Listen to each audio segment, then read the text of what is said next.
Welcome back to the LCP channel. Today I have a quick tip on how to add some engaging activities to writing in your classroom. So what I'm going to be showing you is inside of your Photos app. So if I teach my kids to find some photos on the internet that might be an interesting starting point for a story, I'm going to use Markup to really change that picture to something that would be fun to write about. So for example, right here, I've got a golf club and a golf ball. Now, I could just write about golf as a kid, but if I use my Apple Pencil or if I use my finger to mark up, I'm going to come in here, I'm going to press Edit, and then down at the very bottom is a circle with 3 dots. If I touch this, it brings up my option to mark up. Now what's great about this is if you don't have an Apple Pencil, you can still mark up with your pencil.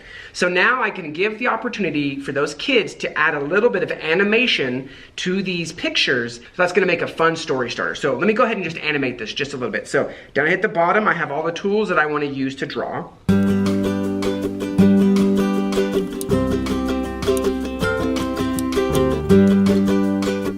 So just like that, I've added a drawing to this picture now. So now I can press done, and now this picture is in my camera roll with a little bit of cartooning to it. So imagine how much more interested the kids are gonna be to use this picture as a story starter. So this is really gonna get that creative mind started on these kids to where instead of just writing always about what they did this weekend, now they can find a boring picture, add some creativity to it, and now I have a great start to what kind of story I can write for fiction in the classroom. Hope that quick tip was helpful. Thanks for tuning in. If you found this video helpful, make sure and hit that like button.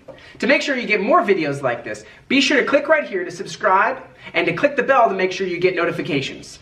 If you'd like to submit a topic or concept for future videos, there's a link in the description down below. And if you're looking for more digital learning tips and tricks, make sure to follow us on Twitter.